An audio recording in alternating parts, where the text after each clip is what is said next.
I do many things on this podcast. One thing I do not do, I do not pull punches. I do not make comments that are safe. I tell the truth. I tell things like I see them. I'm very opinionated. You don't like my opinions? Tough. I say the things out loud you're probably already thinking. I'm unfiltered, unspun, a little unhinged, but I offer a lot of common sense. This podcast could make you mad. This podcast can make you smile. Regardless, it will make you think. This is a world gone mad.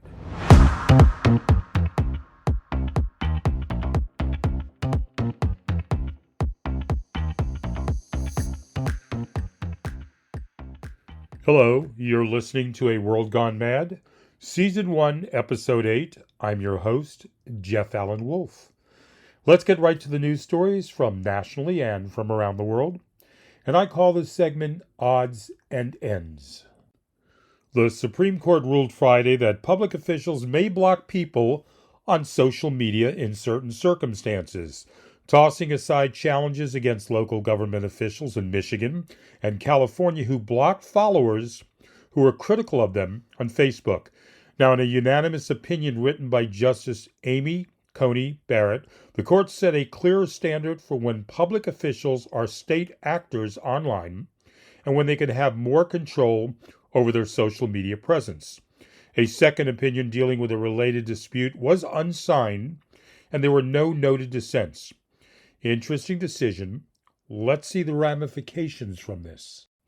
And as I predicted in my earlier episode, the judge rules that District Attorney Fani Willis can remain on the Trump election subversion case. Judge Scott McAfee is allowing Fulton County District Attorney Fani Willis to continue on the election subversion case against Donald Trump. But first she'll have to fire Special Prosecutor Nathan Wade after an embarrassing 2 months that put Willis and Wade on trial themselves over their romantic relationship. It's a technical legal win for Willis, since she will have the option to continue, along with her full office, prosecuting Trump and 14 others. After the ruling, lead prosecuting attorney Nathan Wade resigned, an appropriate decision from the judge and from Wade, and now we can move forward and finally continue with the Georgia election case against Donald without distractions. Another judge denies one of Trump's 2 motions to dismiss charges in the classified documents case. The judge presiding over the classified documents case in Florida denied Donald Trump's motion to dismiss charges based on unconstitutional vagueness. Judge Cannon noted in her denial that the issue of the potential vagueness at the statute would be better brought with jury instruction briefing and/or other appropriate motions, instead of in Trump's motion to dismiss charges. Judge Cannon has yet to rule on Trump's second motion to dismiss, based on his argument that he had the authority as president to declare documents as his personal records, or on any of his other motions to dismiss the case. The judge hinted she thought that wasn't legally justified either. Time will tell on the ruling about this motion from Donald's legal team. And in other news, an appeals court denies Peter Navarro's bid to avoid reporting to prison next week. A federal appeals court on Thursday denied ex-Donald Trump advisor Peter Navarro's bid to avoid reporting to a federal prison, to begin serving a 4-month sentence for his contempt of Congress conviction. The unanimous decision from the D.C. Circuit Court of Appeals means Navarro will have to report to a federal prison in Miami by March 19th.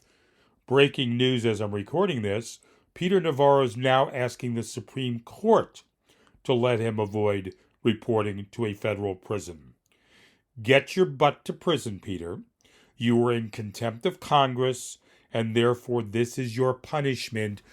Deal with it. And finally, the silly and irresponsible statement of the week comes from, drumroll, Putin, who says he's ready to use nuclear weapons if the Russian safety of the country is at stake. But there has never been such a need, he states. As for me, I'm ready to punch my noisy neighbor in the face. But there has never been such a need. What the He was tall yet short, heavy yet thin. Way to go out on a limb and make a definitive statement, Putin. The Russian leader made those comments to Rossiya 1 and RIA Novosti ahead of the presidential elections this week, where he is in a tough battle to gain the presidency again. Who am I kidding? In which he is widely expected to sail through to a fifth term in office. I mean, one opponent of Putin was killed in prison. Another opponent was lost at sea, haha. A third one died in a mysterious car accident. You get my point. All this while Putin's full-scale war in Ukraine grinds into a third year. I'm going to take a short break, and then when I get back, my commentary on Democrats. Are they really engaged in today's political and social world? Do they really care enough to take a stand? I'll be right back.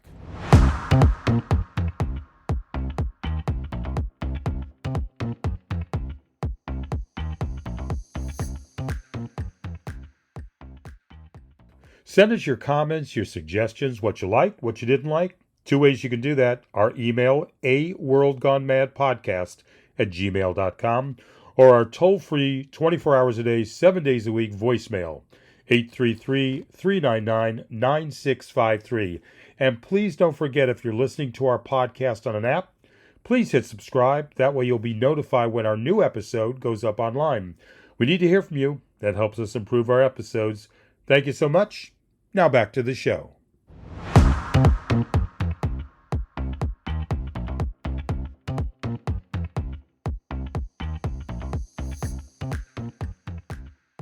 My commentary this week is my question about Democrats. How engaged are they politically and socially with everything going on in the world today? I'm not talking about if they care about this country. I'm not talking about if they believe in democracy. I'm talking about energy, engagement, support, and follow-through. Now, I don't pretend to know every single Democrat in the world, let alone in the United States, let alone in my state or my city. Far from it. I do know, however, that most of them, not all of them, aren't that engaged.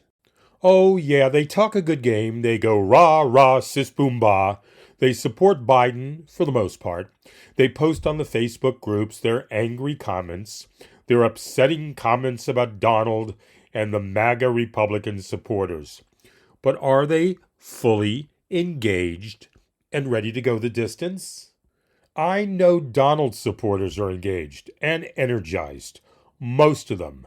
Not all of them are engaged with their loonball conspiracies, their ridiculous, over-the-top, strange, nonsensical comments they make.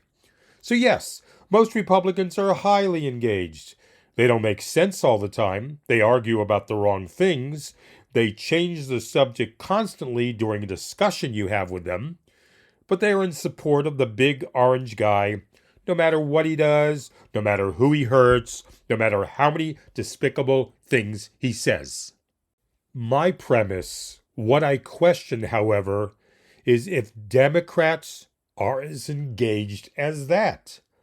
Now, I know the Democrats' mental health is perfectly fine versus the MAGA people. I'm not worried about that.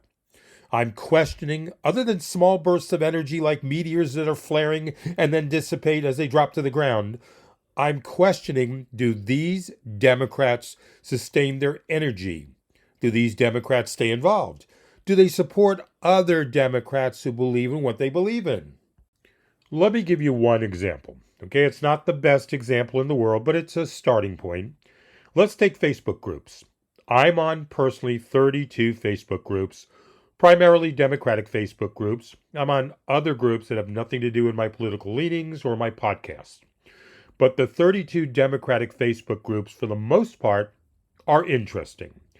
All of them allowed me to post and join and post about my podcast. Two of them, however, blocked me and wouldn't let me post saying I'm posting things that I shouldn't be posting. Even though I'm a Democrat and have been my whole life, so I find it odd that fellow Democrats don't embrace another Democrat who thinks like them. I also state on these groups about my podcast, here's a link to the show, etc. And I get very little follow-through from members of these groups who are Democrats to give a listen, even if they don't like the show, just to listen once. Republicans, on the other hand, friends, people from my past, strangers who do listen to my show and say they don't like what I say, they disagree with almost everything I say, they rebuttal me left and right in emails, they fine-tooth every little nitpicking detail, they send me texts, etc., and yet they subscribe to the podcast because they feel I'm fair, and they'll continue to listen. The Democrats, on the other hand, don't support their own. And if they do, it's in bursts. Short little bursts posted on these Facebook groups. Then you don't see these people again. A different group of members come in and start a post. And at first I was annoyed and wondering, why is this so? And then I was amused at the people doing this. Now, I want to state clearly, I'm not attacking Democrats. I'm just saying I wonder, will they be there when it comes time for the election and come out in large numbers to stand up for democracy and fight? I have an email to my podcast. I have a toll-free number to the podcast. 24 hours a day, 7 days a week. And I get feedback, but not as much feedback as I thought I would get from Democrats. And it's odd to me that this is the case. Now, normally I wouldn't mind, but I do get feedback from Republicans, who, again, I'll remind you, don't agree with anything I say, basically, but like the show and are supporting the show. I do not hear from Democrats as much listening to a Democratic show, a fellow Democrat. So are the Democrats engaged? Are they fervently supporting more than a few minutes or a few hours at a time the things that they like and the things that they believe in? I'm heard right now in 44 states in the United States. I don't say that with ego. I say that the show is successful to this point, and apparently there's a lot of listeners out there. We also have well over 4,000 downloads. We're heard in 20 countries. Yet, with the email and the 24-hour-a-day, 7-day-a-week phone number, there's no back and forth or feedback. So I'm going to monitor this carefully, see how much more involvement Democrats as a whole have in the coming months, and as we get closer to the election. Do you agree with what I'm saying? If you don't agree with me, you know how to reach me. I just told you. Email, toll-free number. Use it, especially the Democrats. I'll give that information next. And as I say, the thick plottins. I'll be right back.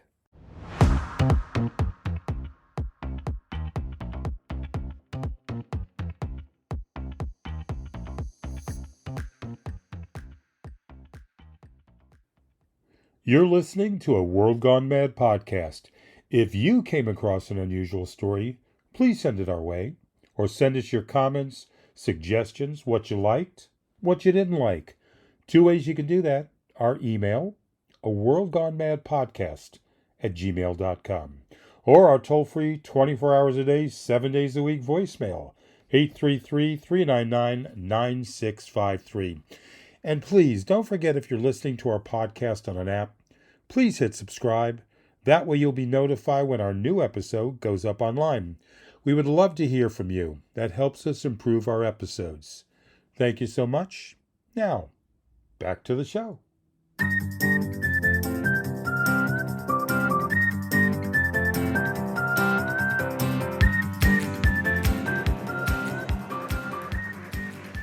And one of my uplifting stories this week. For years in the rain or cold, Bill Mocalewski walked 6 miles to work at the local Walmart as a night shift janitor. But that all changed the day a woman stopped and offered him a ride. Now, Christy Conrad learned that despite being legally blind, he possessed a steadfast determination to trudge in any kind of weather in order to get to work. I picked him up in 9 degrees the other morning, said Christy, who also learned that he used to ride a bike until he got hit by a car. But Christy has her own family and couldn't always be there. So she started a Facebook group to seek other volunteers who could give him a lift. Mr. Bill's Village soon attracted over 1,000 members who wanted to keep an eye out for the man walking in a camouflage jacket at sunset or sunrise. One group member said it's now like a competition. Who can give Bill a ride today? There's a lot of good people in this world all over the place, Bill told Steve Harmon and his CBS News crew, who recently visited Cabot, Arkansas, to tell the heartwarming story. After seeing the TV news stories shared across the world, Christy cried, but all happy tears, she says. I hope if anyone takes anything from this, it would be, use the golden rule, treat others the way you would want to be treated, she wrote on the Mr. Bill's Village Facebook page. When you see a need, fill it if possible. Chris Puckett, the local owner of Puckett Auto Group, saw a way he could help. He wanted to gift Bill a vehicle, but since he's not allowed to drive, the car was donated to Christy, a fitting example of the old adage, it takes a village. My second uplifting story this week. This is from Nice News. They're kind enough to let me use their stories. And assistant editor Rebecca Brandis wrote the following. You've seen this being all the rage in the last couple of years, the tiny homes, remember? This man built his mom a tiny home, then founded a company teaching others to make their own. Back in 2009, Dan Louche received a concerning phone call from his mom in Lakeland, Florida. A recent hurricane had caused leaks in her mobile home, and mold was starting to grow. She'd already been experiencing respiratory issues, and her son knew if something wasn't done soon, she could suffer serious health consequences. Loesch lived in Georgia at the time, couldn't afford to buy his mom a new home. So he started thinking outside the box, or rather, inside the box. A software engineer with no contracting experience, he decided to build a small domicile in his own driveway that he could take apart, somehow transport to his mom. I was coming up with this idea to build some kind of shed that I could disassemble and take down to her. And when I told that story to other people, people are like, so let me get this straight. You're trying to build a shed that your mom was going to live in? He shared this story with Nice News. And I was like, no, I promised it was going to be a really nice shed. As he was researching his project, he happened to see a PBS show about a 26-year-old woman named Elizabeth Turnbull who built herself a tiny house on a flatbed trailer to live in while attending grad school. That's perfect, Loesch recalled, thinking he looked up everything he could about tiny homes, then purchased a trailer, started building, getting some help from his brother along the way. Per Insider, his excited mom chronicled the construction and furnishing of her new home on a blog, calling her son's gift the first step of a wonderful venture. And those words rang true for Loesch. As well, by 2010, he had founded Tiny Home Builders, teaching others like himself how to create their own mini houses. The company runs both hands-on and online workshops, offers free resources for builders, and sells 5 different plans for houses ranging in size from 12 feet to 32 feet, as well as trailers to build them on. The least expensive house, which includes a 7-foot sleeping loft, a storage loft, bathroom with a 36-inch shower, kitchen, and large family room, can be built for just $10,000 in materials, according to the website. In addition to showing newbies the ropes, Tiny Home Builders hosts a marketplace where interested buyers and sellers can browse and list tiny homes, and an interactive map of communities, mostly in North America, of locations that people can move to with their tiny houses. Since Louche started his journey, the tiny house movement has taken off in a big way. The small living spaces offer sustainable solutions for refugees, individuals experiencing homelessness, and those looking to embrace minimalistic lifestyles. But I'll tell you, with my mom living in the house, Louche said, after noting the positive financial aspects of tiny homes, the thing that I thought was the most impactful for her was just the simplicity and the joy that it brought her. And that's our uplifting stories for this week. And now, for some important information.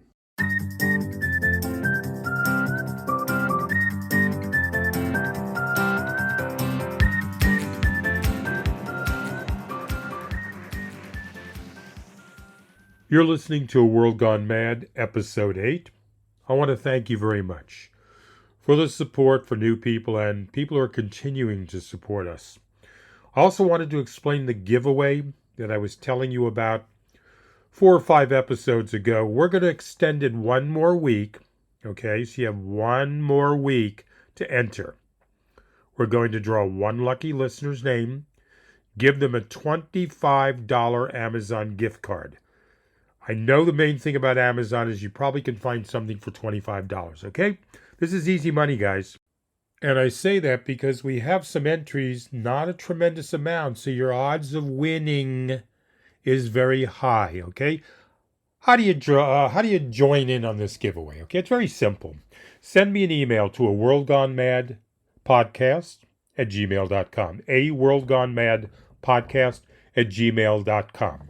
In the email, write Amazon, your first name, city, state, country you live in, how you found the podcast, what app are you listening to it from, and your age. Doesn't have to be exact.